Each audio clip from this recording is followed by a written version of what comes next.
sudah beraktivitas kembali dari kemarin sakit, boleh ceritain nggak sih kemarin mungkin sakit apa dan Ya, yang pasti saya mengucap syukur sama Tuhan, kemudian mengucap syukur sama keluarga saya yang sudah mengurus dan merawat saya, terutama anak saya yang sampai dia harus, untungnya kuliahnya sedang dalam kondisi online, jadi dia bisa ngurus saya.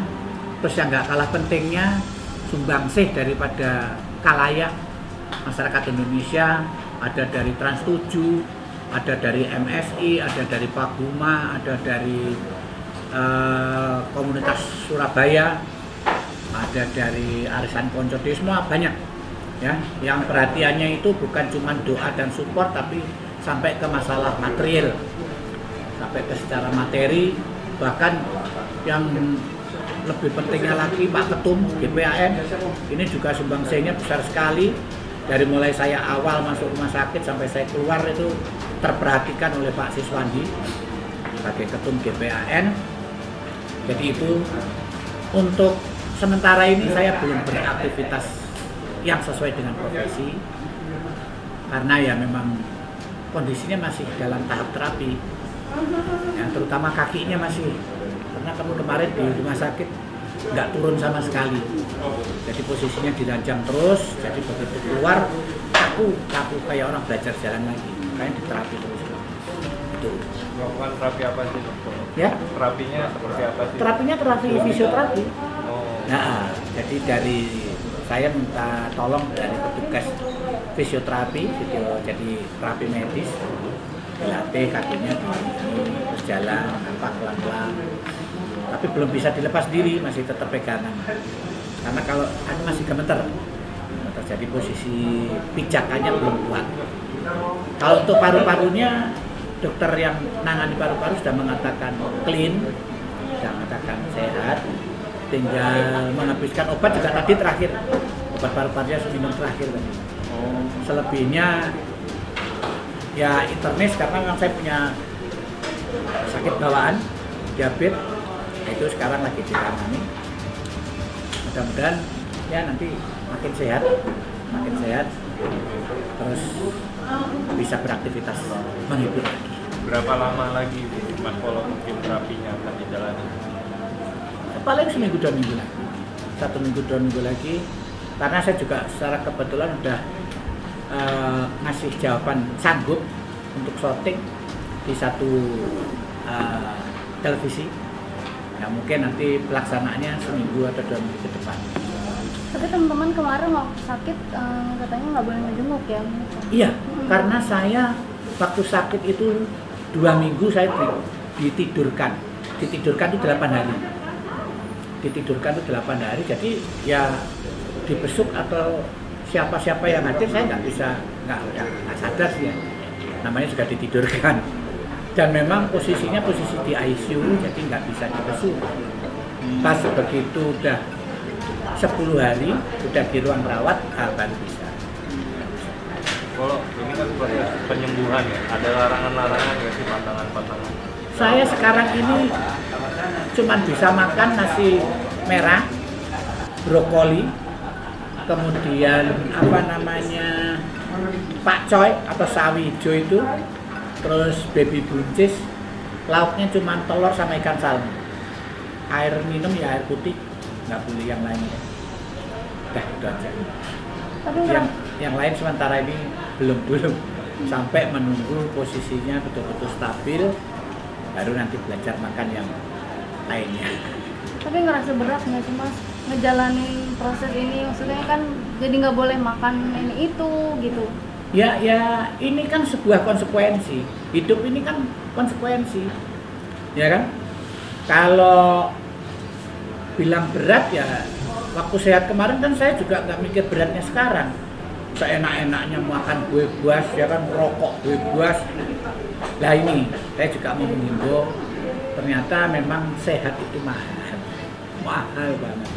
Bukan cuma mahal secara materi, tapi ya mahal secara hati. Kita melihat orang lain bebas makan, lihat orang lain bebas minum, ya tapi ya itu harga sebuah konsekuensi. Jadi Jadi ya sudah diterima aja, dijalani sampai nanti pasti ada, ya kan? Pasti ada batasnya, kita harus memulai hidup lagi yang lebih baik. Sekarang udah ketemu teman-teman, berarti kan kemarin waktu sakit udah nggak ketemu teman, sekarang udah mulai ketemu teman-teman lagi, udah kumpul-kumpul gitu? Belum. Ini hari pertama saya keluar dari rumah dan langsung ke kantor GPAN karena merasa bahwa di sini induk saya. Oke. Nah, soal hari pertama ke GPAN, menanggapi sekarang lagi ada artis Mbak Reza tertangkap, itu menanggapinya gimana? Lebih sedih lagi. Saya udah sedih mikirin kesembuhan saya, ditambah lagi harus sedih mendengar berita sahabat, ya kan. Walau memang tidak terlalu dekat, tapi kan kita dulu pernah bareng ya, bareng menghibur di satu stage, bareng menghibur di satu frame. Jadi ya sedih, ya sedih. Hari gini masih ada orang yang menganggap menggunakan narkoba itu keren, mungkin ya, keren atau apapun alasannya. Ada alasan yang katanya musim pandemi, ya harusnya kan musim pandemi malah prihatin kita, ya kan? Malah prihatin, malah mendekatkan diri sama Tuhan, terus kita jalani protokol kesehatan supaya kita tidak terkena dampak, ya, apalagi kena langsung dari COVID, ya kan? Harusnya.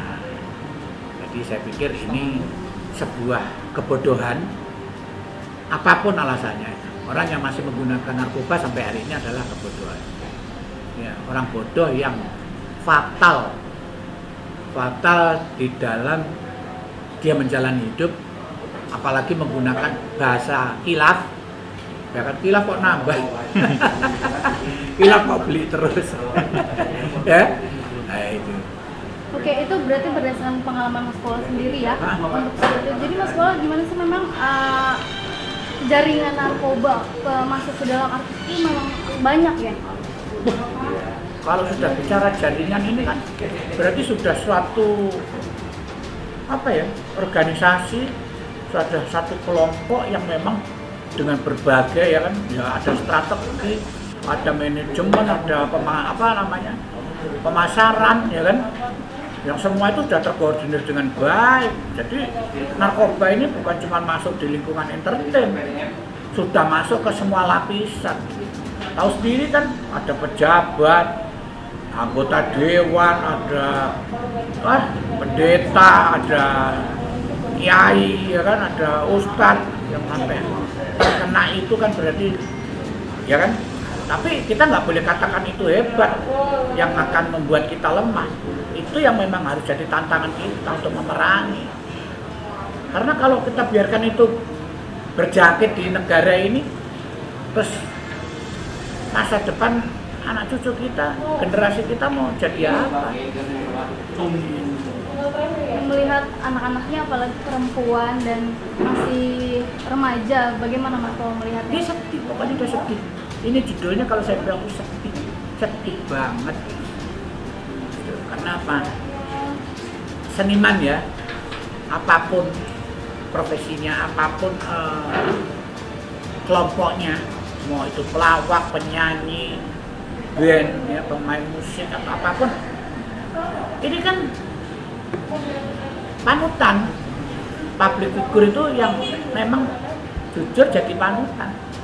Jadi baik buruknya para public figure ini jadi ukuran, jadi panutan dalam masyarakat, gitu loh. Makanya paling mudah banget kita ini untuk mengangkat menjadi masyarakat baik atau menghancurkan masyarakat itu paling gampang banget, ya kan? Karena pasti apapun omongan kita, apapun perilaku kita didengar dan ditonton. Tujuannya sebetulnya kalau tontonan itu kan ya tuntunan, ya, menjadi tuntunan untuk masyarakat atau para penonton supaya menjadi lebih baik dari yang sudah ada. Tapi kalau begini, apapun alasannya, ya. Jadi ini bukan menghakimi ya, tapi yang pasti sebetulnya setiap apapun kesalahan kita ini, orang kan sudah tahu konsekuensinya, ya kan? Orang kan sudah tahu dampaknya, akibatnya. Kalau masih juga diterjang ya berarti kan kebodohan, ya. Orang-orang bodoh udah bukan zamannya lagi, udah nggak keren lagi orang pakai narkoba tuh. Kayak orang on, bener. Kayak orang bego orang pakai narkoba tuh. Plongo, ngomong nggak pernah jujur, ya kan, labil, penuh tipu daya, ya. Terus menggunakan pembenaran, gak ada yang benar. Cara Mas sendiri untuk berhenti dari narkoba bagaimana? Tobat dan berobat. Tobat kita sebagai manusia yang punya Tuhan, ya kan? Nah, berobat kita ya tinggal tergantung nanti asesmennya itu seperti apa. Kelayaan kita itu untuk ditempatkan di mana. Tadi kan sudah dijelaskan oleh Pak Ketum GPAN, asesmen itu juga nanti akan mengarahkan kita kepada rehab. Nah, rehab itu juga macam-macam. Ada rehab yang rawat jalan, ada rehab yang rehab medis, ada rehab sosial. Nah, jadi terpulang kepada situasinya seperti apa.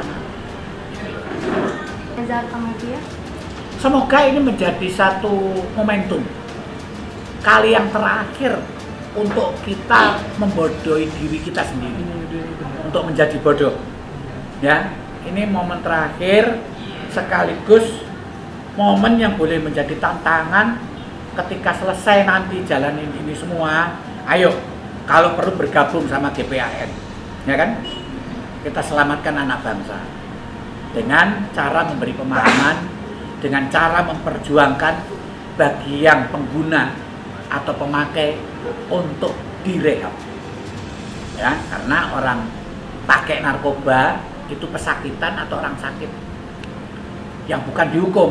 Kalau dihukum bukan makin sembuh tapi makin jadi, karena dia akan bergabung dengan komunitas yang lebih di atas lagi dari pemakai. Harus diobati supaya menjadi sehat dan kembali ke jalan yang benar.